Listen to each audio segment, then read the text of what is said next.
حالة ما تتوصفش، عدم لا مؤاخذة يعني. لقيت نفسي مفيش خالص. مفيش.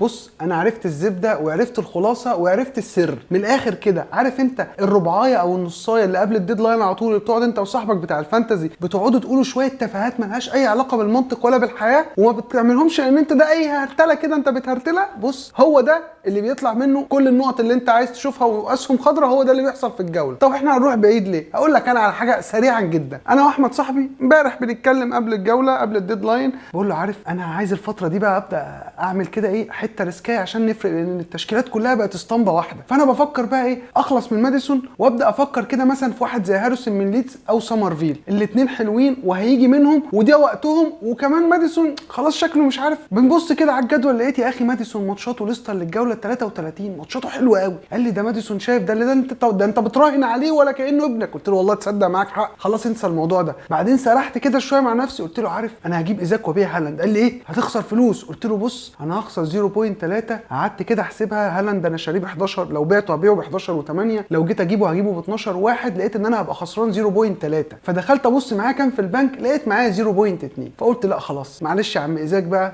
ما فيش اكل عيش بينا الجوله دي، نشوف الجوله اللي وراها ان شاء الله، واستنى انت بقى يا عم هالاند معانا. وزي ما انت شايف ايزاك عمل ايه وكسر الدنيا. فنصيحه من اخوك اللي انت بتهرتل فيه قبل الجوله، صدقني ان هو ده عنب العنب والمختصر المفيد بتاع الجوله. انزل انت بقى تحت قول لنا في الكومنتات اخبارك ايه، اخبار نقطك ايه، حاجه زي كده حصلت معاك انت كمان قبل الديدلاين وكانت هتفرق معاك لو كنت طبقتها في فرقتك ولا ايه الاخبار. وما تنساش تحط لنا اللايك واشترك معانا في القناه وفعل جرس تنبيهاتك، وتابعونا في فيسبوك وانستجرام وعلى التيك توك. ويلا بينا بقى نبدا حلقتنا.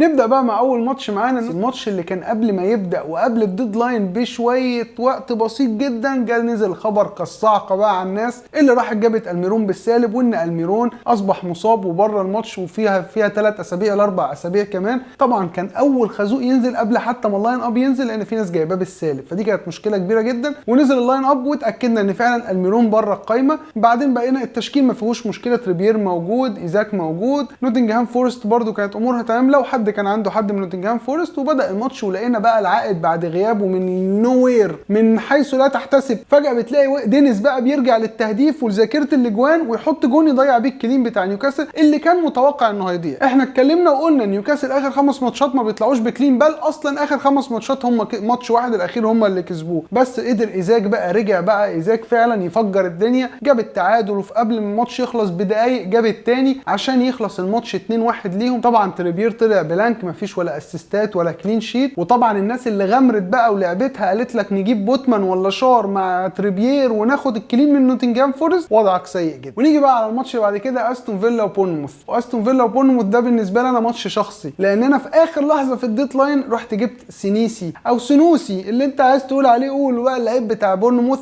قلت الواد ده اخر ماتشين 3 بيطلع بنقط حلوه، حتى لما الكلين بيروح منه بيقدر يعمل اسيست بيجيب جون، فممكن اجيبه يعمل لي حاجه كويسه. وفعلا هو عمل كل حاجه كويسه، دخل فيه 3 اجوان بسالب 1 وخد انذار بالسالب الثاني وخد 0. ما حسسنيش بوجوده، عارف انت ريحه خفيف عليا كده، ما حسيتش بوجوده تماما. على الناحيه الثانيه بقى بالنسبه للناس اللي جابت واتكنز، انت طلعت لك باسيست بس مش ده اللي انت كنت منتظره منه انا متاكد. بس اللي كان عنده بقى دفاع استون فيلا اعتقد هو المستفيد الاكبر من الجوله دي. دفاع استون فيلا كله طلع بكلين، وخصوصا مينجز اللي عمل كمان اسيست واخد 3 بونص، عشان اللي عنده مينجز ال 4% اللي من اللعبه اللي عندهم مينجز يطلعوا ب 12 نقطه من مينجز. تقريبا في خطوط دفاع الجوله دي ما جابتش الرقم ده. طبعا اللي جابوا الاجوان مع يعني عند نسبه قليله جدا من الناس، ويمكن مش عند حد. بنتكلم على رمزي، بنتكلم على دوجلاس لويز، بنتكلم على بونديا. فيعني ماتش اللي عنده الدفاع بتاع استون فيلا هو اللي يقدر نقول ان هو استفاد من الماتش ده كويس. نيجي بقى مع ماتش ساوثهامبتون وتوتنهام. الماتش ده كان غريب جدا جدا جدا. ناس كتير جدا راهنت على ان توتنهام هتعمل حفله على ساوثهامبتون بقى النهارده وهيفوقوا بقى سون وراتشارلسون وكينو. الناس التانية بقى اللي راهنت على ساوثهامبتون راهنوا على ان اخر 4 ماتشات بيطلعوا ب3 كلين شيت وعلى ارضهم فرقه رخمه، فهيتعبوا جدا توتنهام، وارد جدا يطلعوا بكلين. بس عايز اقول لك ان ده خسر رهانه وده خسر رهانه، والماتش كان مليان اجوان، فلا في كلين هنا ولا في كلين هنا، وكمان مليان انذارات ومليان اصابات، وكان ماتش عامر بالاحداث. بدا الماتش من هنا لقينا ريتشارلسون بيتصاب وبيطلع وبينزل مكانه كلوزوفسكي. بعد شويه لقينا لك الجون الاول بيجي من بيدرو بورو من توتنهام اللي طبعا بيلعب على ايمرسون رويال عشان يبقى الجون الاول لتوتنهام توتنهام. بعد شويه لقينا تشي ادمز بيحط هو كمان الجون الاول اسيست من والكوت، وتبقى النتيجه 1-1. شويه بنلاقي بن ديفيز من دفاع توتنهام بيتصاب وبينزل مكانه بعد كده بريزيتش. اللي بقى بيجي بعد كده توتنهام بيجي في قبل ما الشوط الاول يخلص يجي هاري كين يحط الجون الثاني عشان خاطر تبقى النتيجه 2-1، ونبقى الحمد لله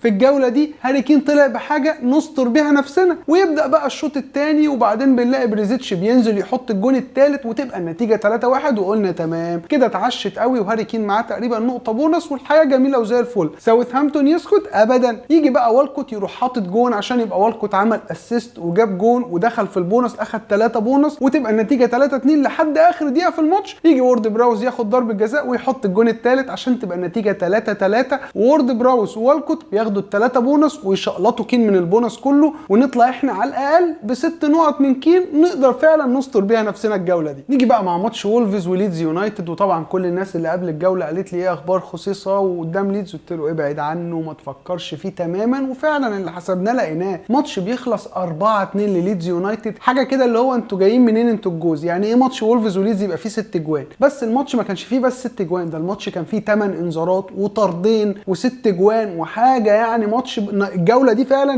مش جوله بلانك، دي جوله ضنك. النهارده بنلاقي جوني بتاع وولفز بيجيب جون وبعدين بينطرد، وبنلاقي وولفز لعيب من عندها على الدكه اللي هو نونيز بياخد طرد ويطلع بره. بنلاقي بقى من ليدز يونايتد هاريسون بيكمل التألق بتاعه وبيحط جون، سمرفيل بيعمل اسيست للي نازل من على الدكه رودريجو، وبنلاقي بقى جونونتو برده بيعمل اسيستات، وايلينج بيجيب جون وهو مدافع شويه، وكريستنسن كمان بيحط جون. لا يعني شويه حاجات كده انت مش مستفيد منها تماما. يعني اللي غامر وجاب هاريسون هو ممكن يكون استفاد له بحاجه من الماتش ده، غير كده ما اعتقدش ان حد عنده اي حد من الاثنين غير هو ممكن هاريسون اللي تكون استفدت منه. وعندك من وولفز كونيا لو انت كنت غامرت على كونيا. بس فعلا شويه ماتشات الجوله دي ربنا يسترها وتكمل بقى بماتش ارسنال وكريستال بالاس شويه نقط حلوين كده. ونيجي بقى مع اخر ماتش معانا وهو ماتش تشيلسي وايفرتون. حته ماتش مش عايز اقول لك كميه الدراما اللي انا الوحيد اللي حضرت كميه الدراما اللي هحكيها لكم دلوقتي دي. انت حضرت الماتش وشفت الكلين شيت بتاع تشيلسي بيروح، وشفت ايفرتون بتجيب الجونين، وحاجه يعني اخر دلع بالنسبه للناس اللي عندها الدفاع بتاع تشيلسي اتاثرت واتبهدلت جامد جدا. انا بقى قاعد معاه